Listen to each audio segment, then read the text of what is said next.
प्यारे बच्चों, पूरा विश्व कोरोना महामारी से जूझ रहा है। इस महामारी के कारण भारत सरकार ने स्कूलों को बंद किया हुआ है और 17 मई तक लॉकडाउन किया हुआ है।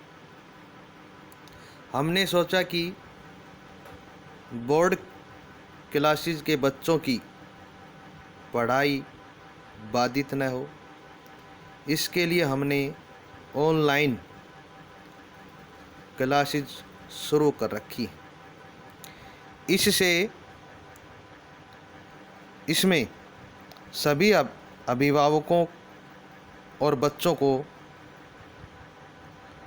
बताया जाता है कि जो स्कूल के द्वारा ऑनलाइन आपको होमवर्क भेजा जाता है, उसको अवश्य बच्चों से करवाएं और बच्चे भी अपने आप ही करें। कुछ छोटी छोटी वीडियो बनाकर भी सेंड की जाती हैं ताकि उस वीडियो को देखकर बच्चे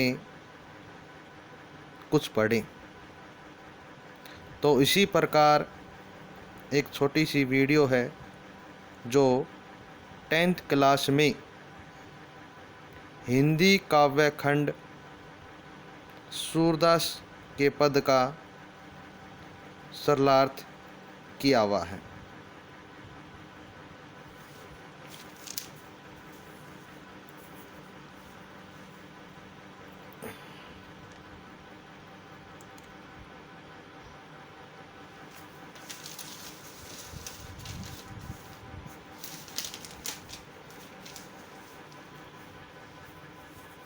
हमारे हरि हारिल की लकड़ी, मन कर्म वचन नंद नंदन उर, यह दृढ़ करी पकड़ी। हमारे हरि हारिल की लकड़ी, जागत सोवत स्वपन दिवस निशी, कान कान जकरी। हमारे हरि हारिल की लकड़ी, सुनत जोग लागत है ऐसौ, ज्यों करुई ककरी। हमारे हरि हारिल की लकड़ी, स्यों तो व्याधि हमको ले आए, देखी सुनी न करी।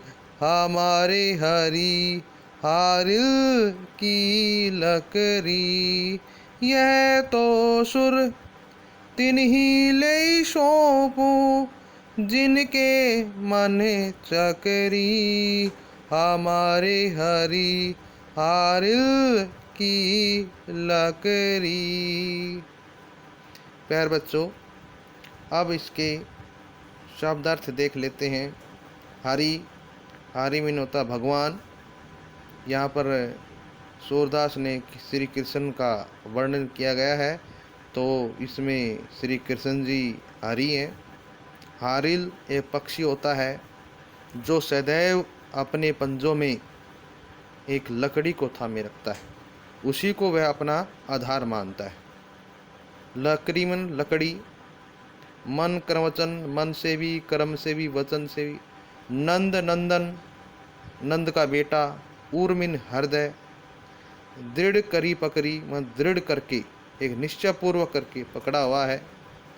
जागत सोवत स्वपन दिवस निशी, जागते हुए सोते हुए सपनों में दिन रात, काने काने कहना कहना, जकरी मन करती रहती। सुनत जोग, जोग मीन होता है यहाँ पर योग। और करुई ककड़ी, जैसे कड़ी ककड़ी, व्याधि होती, बीमारी, देखी सुनी न करी, ना देखी है, ना सुनी है, ना उसने अपने व्यवहार में कभी उतारा है। तीनी मीन होने मन चक्री मीन मन में चक्कर या मन दुविधा में पड़ा। अब इसकी एक एक पंक्ति का सरलार्थ देखते हैं। इसमें हमारे हरि हारिल की लकड़ी।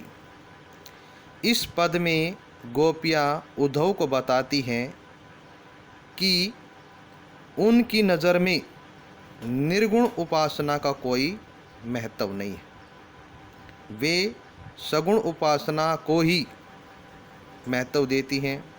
इसलिए वे कहते हैं कि श्री कृष्ण तो हमारे लिए हारिल पक्षी की लकड़ी के समान है, जिसे वह सदैव अपने पंजों में जकड़े रखता है। उस लकड़ी को वह अपना आधार मानता है और श्री कृष्ण को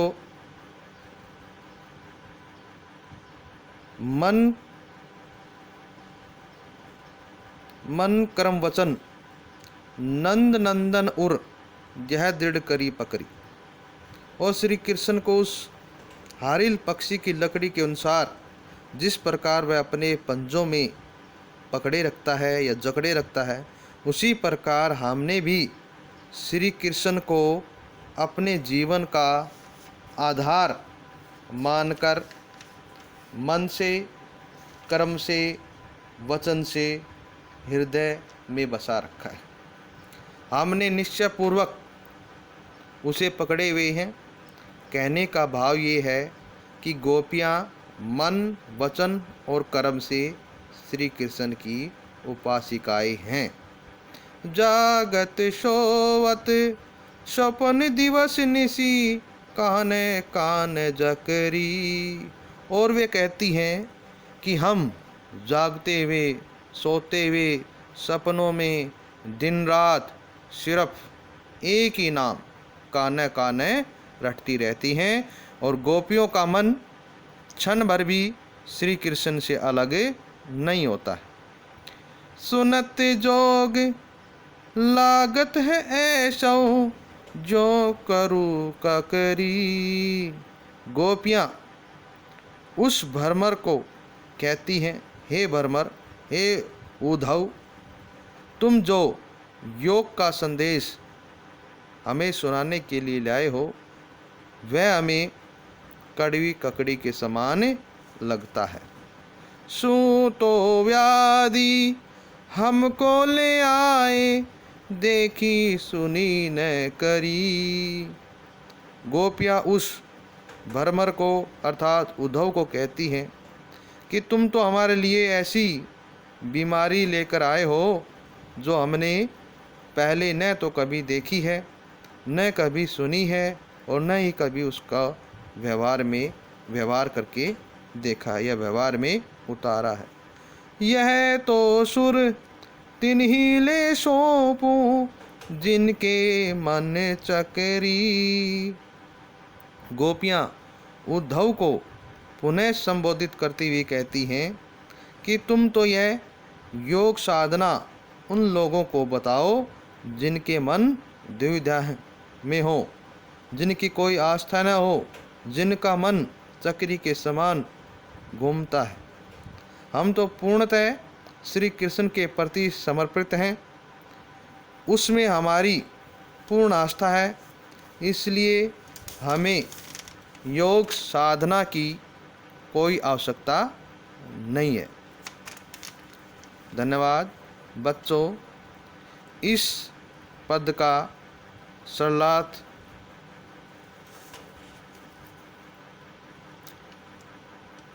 यह सरलार्थ था।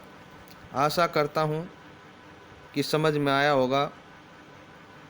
तो आप सभी इस वीडियो को लाइक करें, शेयर करें, सब्सक्राइबर्स करें, ताकि और ऐसी कोई वीडियो बनाए तो आपको उसका लाभ मिल सके। धन्यवाद।